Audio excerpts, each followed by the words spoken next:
Hello नमस्कार. आजच्या एका नवीन व्हिडिओमध्ये तुम्हा सर्वांचं पुन्हा एकदा मनापासून स्वागत आहे. तर आज आपण बोटनेक ब्लाऊजचा सुंदर असा बॅकनेक बनवणार आहोत. सिंपल आहे आणि सोबर दिसतो आणि ब्रोकेडच्या ब्लाऊजवरती तर असा पॅटर्न खूपच छान दिसतो. आता इथे मी मेन फॅब्रिक आणि अस्तर दोन्हीही कट करून घेतलंय. आता याचं माप काय घेतलंय, शोल्डर घेतलेले आहेत. जेवढे शोल्डर आहे त्याचा अर्धा म्हणजे 15 शोल्डर होते तर 7.5, आणि मुंडा जो आहे तो पण बघा मी 7.5 घेतलेला आहे आणि त्यानंतर पाऊण इंच शोल्डर उतार दिलाय. उंचीमध्ये जेवढी उंची असेल त्यामध्ये 1 इंच शिलाई मार्जिन. छातीचा चौथा भाग पुढे 1.5 इंच शिलाई मार्जिन. आता छाती 38 आहे, 9.5 पुढे 1.5 इंच शिलाई मार्जिन. कमरेचा चौथा भाग पुढे 1.5 इंच शिलाई मार्जिन. आता जेवढे शोल्डर आहे त्याप्रमाणे गळा रुंदी आपण कशी घेतो, तर मुंढ्याच्या बाजूने जेवढी तुम्हाला तयार शोल्डर पट्टी हवी आहे त्यामध्ये पाऊण इंच शिलाई मार्जिन म्हणजे 1/2 इंच बाही जोडताना जाईल आणि 1/2 इंच गळा जोडताना जाईल. अशा पद्धतीने ठेवून उरलेली आपल्याला गळा रुंदी घ्यायची आहे. त्यानंतर गळा उंची जी आहे तुम्हाला जेवढा बोटनेक हवा आहे त्या पद्धतीने, तर मला 3 हवा आहे. मी 3.5 इंचावर मार्क केलं आणि त्याच्या खाली 1 इंच बंद ठेवणार आहे आणि त्याच्या खाली आपला खालचा जो गळा आहे तो ठेवणार आहे. आता इथे आपण वेगळ्या प्रकारचा गळा बनवतो आहे, त्यामुळे तुम्ही शेवटपर्यंत बघितलं तर व्यवस्थित समजेल. तर मी गळ्यावरती 3.5 इंचावर मार्क केलं आहे आणि गळ्याच्या खाली 1 इंचावर मार्क केलेला आहे. आणि आता इथे दोन्ही आडव्या लाईन आखून घेते आणि वरती जो बोटनेक आहे तो मी मार्क करून घेते व्यवस्थित. गळा रुंदी आणि गळा उंची टाकून चौकोन तयार केला आणि गळ्याला आकार दिला बोटनेकला आणि तो कट सुद्धा करून घेतलेला आहे. आता हा जो बोटनेक आहे तो सर्वात आधी आपण शिवून घेऊया. तर मी काय केलं, मेन फॅब्रिक आहे ते सरळ ओपन करून घेतलं, सरळ भाग वरती घेतलेला आहे आणि त्यावरती अस्तर ठेवलं आणि जो गळा आपण कट केलेला आहे तो स्टिच करून घ्यायचा. त्याला नॉचेस द्यायचे आणि उलटवून घ्यायचा. अशा पद्धतीने मी व्यवस्थित स्टिच करून नॉचेस दिले, त्यानंतर उलटवून घेतला आणि आता साईडचा जो भाग आहे तो मी त्याला जोडून घेते आणि मेन फॅब्रिकचा जो एक्स्ट्रा भाग उरलेला आहे तो सुद्धा कट करून घेतला. तर आता हे बेसिक आपला बॅक पार्ट तयार झाला. आता ह्यावरती आपण पॅटर्न तयार करणार आहोत.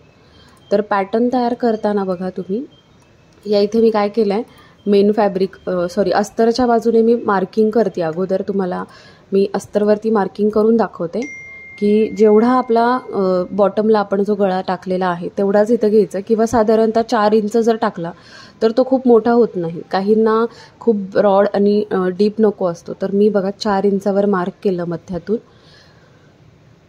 त्यानंतर हा सुद्धा मी चौकोन तयार करून घेतलाय. त्यानंतर वरची बोटनेक जो आहे त्याच्या गळ्याच्या बाजूने मी अशा पद्धतीने गोलाकार, आपण जसा गळ्याला आकार देतो तसा आकार देऊन घेतला. तर हा झाला आपला फायनल गळा. आता आपल्याला पॅटर्न तयार करायचा, तर याच्या आतमध्ये अर्धा इंच आपल्याला अजून सेम आहे तसं मार्किंग करून घ्यायचं आहे. तर मी परत त्याच्या आतमध्ये अर्धा इंच आहे तसं मार्किंग करून घेतलं आहे. आणि आता मेन आलं आपलं आपण जो पॅटर्न तयार करणार आहोत त्याचा टर्न. तर त्यासाठी इथे पहा, मी माझा अरिवर्कचा जो जरी थ्रेड आहे त्याचा जो हाफ सर्कल आहे तो परफेक्ट आहे 2 इंचाचा. तर 2-2 इंचाचे इथे मी अर्धगोल मार्क करणार आहे. तर आपल्याला बॉटम पट्टी जोडायची म्हणून अर्धा इंच मी तिथे सोडून दिलेला आहे आणि बाकी वरती मी अशा पद्धतीने अर्धगोल असं मार्क केलेलं आहे. आता हे झालं आपलं डिझाईन. पण आता आपल्याला कॅनव्हास जोडायचा आहे. तर त्यासाठी मी इथे कॅनव्हास घेतलेला आहे जेवढा गळा आहे तेवढ्या उंचीचं आणि मध्ये फोल्ड केलेला आहे. फोल्डवाली बाजू फोल्डवाल्या बाजूकडे ठेवलेली आहे अस्तरच्या. आणि त्यानंतर बघा यामध्ये आपल्याला खालचं मार्किंग दिसत आहे. तर त्या पद्धतीने मी इथे मार्किंग करून घेते वरती मार्करने. तुम्ही पेनाने सुद्धा करू शकता, असं काही नाही मार्करनेच केलं पाहिजे.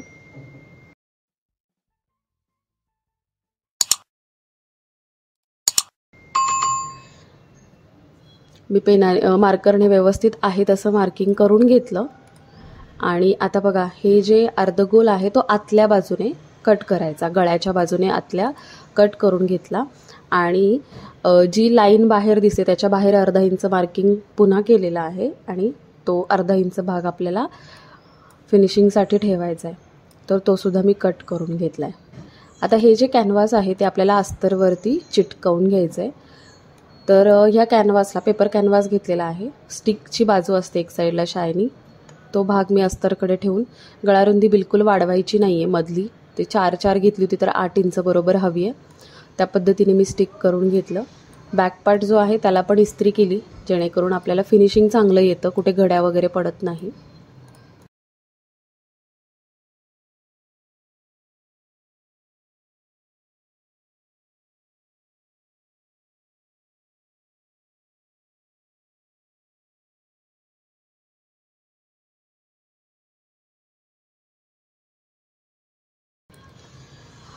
आता त्यानंतर आपल्याला हवेत काठ, कारण आपण जो पॅटर्न बनवणार आहोत त्यामध्ये आपल्याला मध्ये काठ लावायचे आहेत. तर आता काठाची रुंदी आपल्याला किती घ्यायची आणि उंची किती घ्यायची तुम्हाला नेकवरती ठरवायचं आहे. तर मला बॉटम पट्टी जी आहे पाठीमागची ती साधारणतः 3.5 इंच तयार हवी आहे. तर मी साधारणतः 4.5 इंचाचा काठ उंचीचा घेतलेला आहे, म्हणजे वरती अर्धा इंच आणि खाली अर्धा इंच आपलं शिलाई मार्जिन जाईल. करेक्ट. आणि रुंदी जी आहे तर आपण 4-4, 8 इंचाची रुंदी घेतलेली आहे. तर साधारणतः दोन्ही बाजूला 2-2 इंच किंवा 1-1 इंच एक्स्ट्रा सोडायचं, अशी रुंदी घ्यायची. तर आता मी एका बाजूला काठाला फिनिशिंग देऊन घेणार आहे. त्यासाठी मी अस्तर घेतलेला आहे तेवढ्याच उंचीचं, आणि एका बाजूला फिनिशिंग देऊन घेतलेलं आहे आणि टिप टाकून घेतली.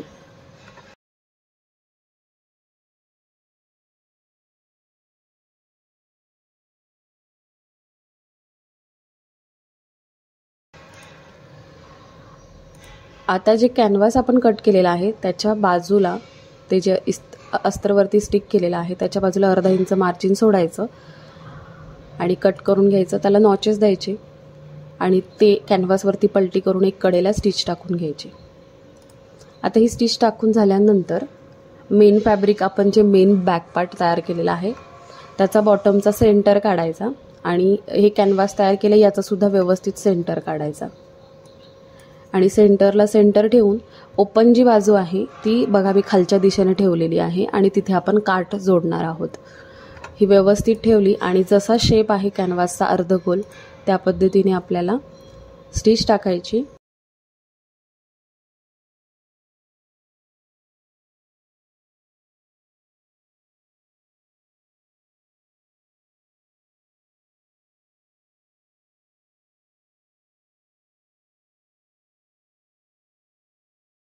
आणि नंतर तो पार्ट कट करून घ्यायचा आणि त्यानंतर त्यावरती नॉचेस द्यायचे.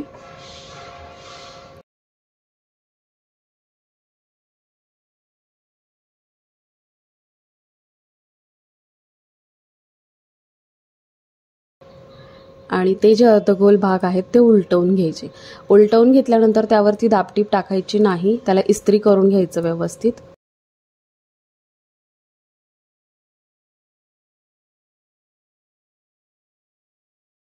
तर अशा पद्धतीने इस्त्री केल्यानंतर त्याचं फिनिशिंग येतं सुंदर असं. आणि त्यानंतर आपण जो तयार केलेला काठ आहे त्याला मध्यात फोल्ड करायचं आणि दोन्ही बाजूला 4-4 इंचाचं मार्किंग करायचं, म्हणजे जसं आपण रुंदी घेतलेली आहे सुरुवातीला. आणि एक्स्ट्रा भाग 1-1 इंच ठेवून बाकीचा उरलेला कट करायचा.